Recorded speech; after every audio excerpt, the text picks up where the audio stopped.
Karena dia tuh baru sadar bahwa yang tadi dia kejar bukanlah temennya. Hello guys, selamat datang kembali di Cerita Ikah yang penuh dengan cerita seru.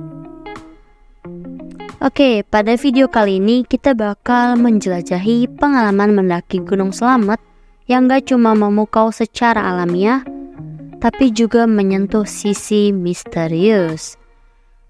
Oke, jangan lupa untuk subscribe, like, dan tekan lonceng notifikasi biar gak ketinggalan konten menarik lainnya.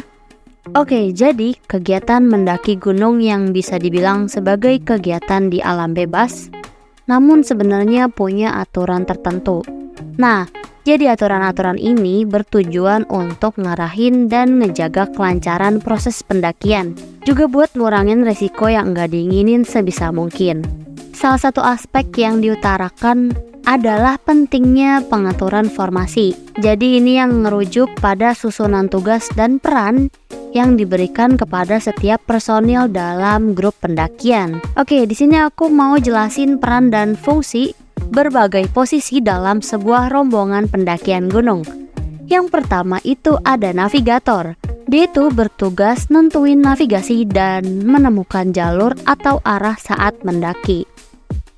Biasanya orang yang ngisi peran ini punya pengalaman mendaki atau pengetahuan navigasi di alam bebas. Oke, yang kedua ada leader.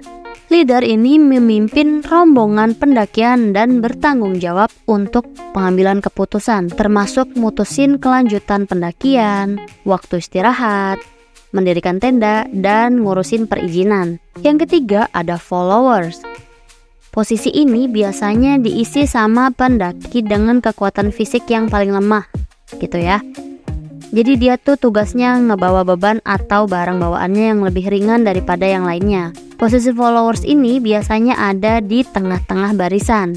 Yang keempat ada helper. Posisi ini biasanya diisi lebih dari satu orang, biasanya oleh anggota dengan fisik yang lebih kuat gitu. Jadi dia bertanggung jawab untuk bawa barang bawaan yang berat seperti logistik, tenda, dan alat masak. Posisi helper terletak di 3/4 bagian belakang setelah follower dan sebelum sweeper. Dan yang terakhir ada sweeper, posisi paling belakang dalam rombongan. Biasanya tugasnya mastiin biar nggak ada anggota rombongan yang ketinggalan. Jadi kalau ada pendaki yang jalannya lambat, sweeper ini nih yang bertugas nemenin mereka.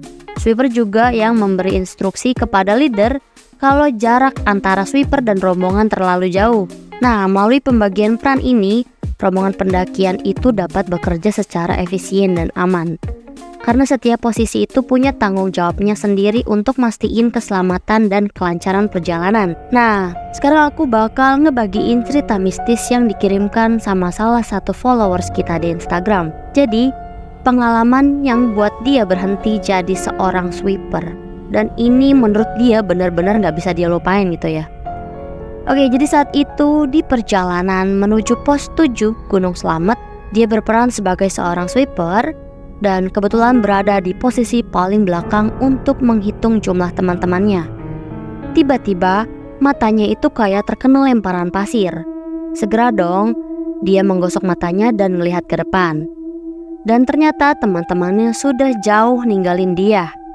Dia langsung spontan teriak manggil mereka, tapi gak ada seorang pun yang dengar. Dia langsung spontan lari dan ngejar teman-temannya.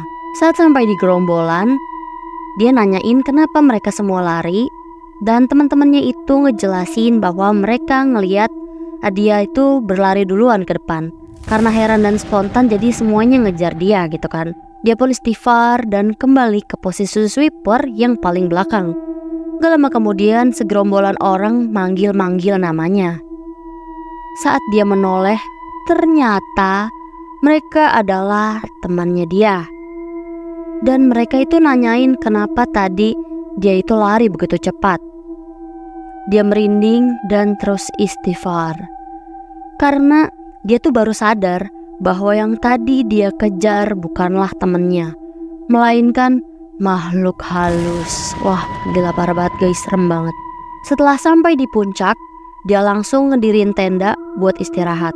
Karena lelah kan, tapi yang bikin dia heran tuh temen-temennya gak ada yang nyamperin dia atau minta bantuan atau sekedar cerita-cerita lah gitu.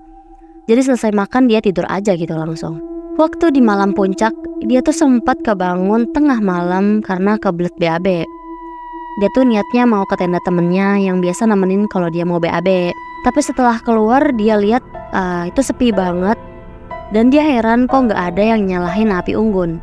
Terus dia mikirnya mungkin pada kecapean jadi gak sempat. Dan gak ada rasa curiga apapun yang terlintas di pikiran dia, walaupun keadaan di luar sangat sepi dan gelap gulita. Gak ada cahaya sama sekali yang nerangin dia waktu itu. Jadi dia mutusin untuk tidur lagi karena dia tuh orangnya penakut dan gak berani kalau BAB sendirian gitulah ya. Apalagi di tengah malam ditambah gelap, jadi makin gak berani aja dia. Nah di sini dia mulai nyadarin kalau ilusi hampir buat dia gila. Ternyata dari pos 1 hingga pos 9 Gunung Slamet dia hanya berjalan sendirian, sedangkan teman-temannya beristirahat di pos 1. Akhirnya dia ditemuin sendirian di puncak dan teman-temannya ceritain bahwa dia udah hilang beberapa hari. Mereka cariin dia sampai ke puncak dan dia sadar bahwa selama perjalanan dari pos 1 hingga pos 9 dia cuma ngalamin ilusi belaka. Ya disitulah dia mutusin untuk berhenti mendaki. Jadi dia itu hilang dan dia ditemuin sama teman-temannya di puncak gunung. Nah jadi ceritanya setelah kejadian itu dia sakit parah hampir 2 bulan guys. Dan dia gak bisa bangun gitu. Dia di tempat tidur setiap hari. Karena kalau dia bangun itu dia kayak orang mabuk. Terus dia gak ada selera makan. Tapi kata dokter itu cuma kurang darah. Akibat dia selalu begadang dan sering mimpi kejebak di gunung itu kan. Selama sakit itu dia ternyata udah didatengin sama 3 ustadz buat ngecekin keadaannya dia, ya kan. Di situ dia tuh disuruh baca ayat-ayat kursi dan segala macem gitu. Tapi kata mereka itu nggak ada kejanggalan apa-apa, itu cuma halusinasi aja. Dan terakhir dia bilang kalau andai waktu itu dia nggak baca istighfar dalam hati, mungkin penunggunya udah apa-apain dia. Tapi mungkin Allah masih kasih dia pertolongan, jadi dia cuma dikasih peringatan aja supaya nggak kencing sembarangan dan membuat penunggu gunung marah. Aduh guys, serem banget. Oke guys, jadi dari kejadian ini kita bisa tahu ya kalau dia bisa kayak gitu gara-gara dia buang air kecil sembarangan. Jadi buat kalian yang mau mendaki gunung, usahain jangan buang air kecil sembarangan ya, karena itu bisa mengganggu makhluk-makhluk yang lain gitu. Oke guys, itu dia petualangan misterius salah satu followers kita di Gunung Slamet. Kalau kalian juga punya pengalaman mistis, kirim-kirim ke kita juga bisa ya. Bisa melalui email di deskripsi dan semoga kita semua aman di alam yang luar biasa ini. Terima kasih sudah menonton, jangan lupa like, comment, share, dan subscribe. Dan sampai jumpa di video selanjutnya. Bye-bye guys!